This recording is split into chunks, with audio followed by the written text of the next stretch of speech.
My name is Madeline Johnson, and I'm here today to speak on behalf of myself, my family, and my best friend, Madisyn Baldwin. I was a senior at Oxford High School when the shooting happened, and I would like to start this off by sharing the shirt I'm wearing. Madisyn used to draw me doodles on gum wrappers, and I'd keep them. One day she gifted me the one on the front of my shirt, and she said that it was the two of us as dinosaurs, best friends, even in the prehistoric times.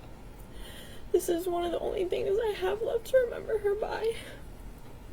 Still out so we can see your shirt because you can't see it. This is the back. Thank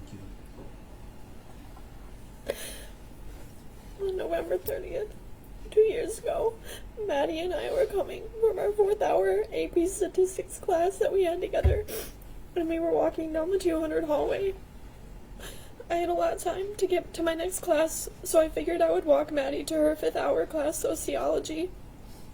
Once we neared the end of the hallway, we realized that the shortcut she usually took, the courtyard, was closed for the season. I've since heard that the courtyards were not closed that day, but we both seemed to think that they were. We had to take the long route instead, the one that curved around the school. Little did we know we were walking straight towards a gunman. Since neither of us had intended on taking the long route, I realized that I was going to be late for class. So I said goodbye to her and turned around to start walking the other way. I didn't think that goodbye was going to be permanent. I thought it was goodbye for an hour, and I'll see you next class. As soon as I started walking the other direction, I heard the first round of bullets. The pattern of them still plays in my head every single day. For a moment, just a fraction of a second, everything went quiet, or at least it did for me. I looked around the hallway and saw looks of horror on the faces of teachers and other students. Their faces are frozen in my mind. I didn't see Madisyn. I couldn't see where she went. After that fraction of a second passed, it sunk in for everyone in the hallway, and it was chaos. People were screaming, running, pushing, and shoving. Doors were being slammed shut as kids desperately tried to make it to a classroom, and more gunshots rang in my ears. I wasn't in control of my own body anymore, and I couldn't feel any of my limbs. My hearing went out, sort of like when you're underwater and people above you are talking. My vision went blurry, and I didn't even realize that I was running as fast as I possibly could to the other end of the 200 hallway. I later recalled that I passed so many exits, so many side doors, but during those few minutes of hell in the hallway, all I could do was run forward. I found out that Madisyn died a few hours later from a photo on somebody's Snapchat story. I didn't believe it until multiple other people confirmed it for me. Even then, for months, I still didn't really believe it. The moment it really sank in that she was gone forever was the day we had to go back to the high school. I sat in my ceramics class, our favorite class, and I watched as students poured through the door, and I waited for her to come sit at her seat right next to me, and I waited and waited, and I finally realized that she was never coming. For a long time, I blamed myself. I should have continued to walk her to class because then maybe things would be different. I blamed those stupid courtyard doors for being locked on us because if we'd taken the shortcut, she would still be here.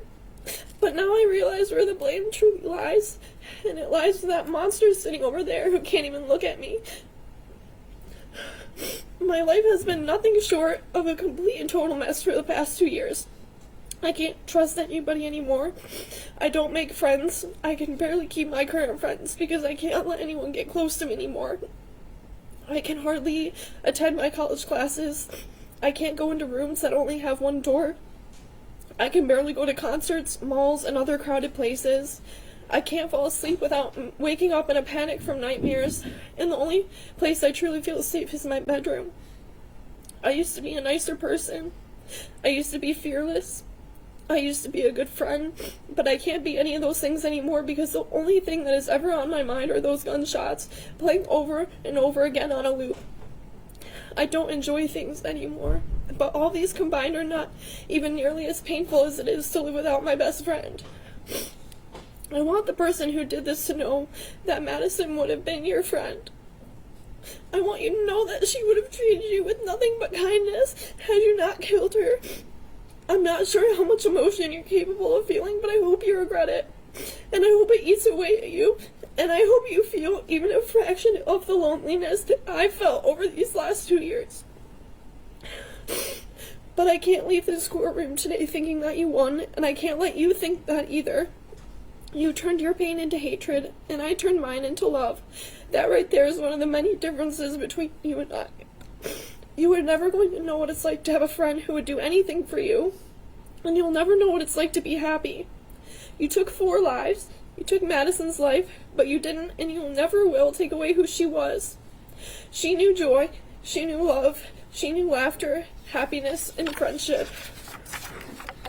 She had such a rich life, and she truly lived it. You are never going to know what it's like to be loved, and that is why I win. Because of what you did, you are alone. You are completely and totally alone for the rest of your life. There are no punishments in this world that could ever make up for what he took from us. Not even 1,000,000 life sentences could begin to serve justice, but you have the power to sentence one. 1 life sentence without the possibility of parole. If that is the best closure we are ever going to get, then that is the only viable option. Any lesser sentence or any possibility of parole would be a slap in the face to everyone who is here today. Giving a mass murderer a second chance at life after he took 4 lives, injured 7 people, and traumatized students like myself is unthinkable. Thank you, and please take this into consideration.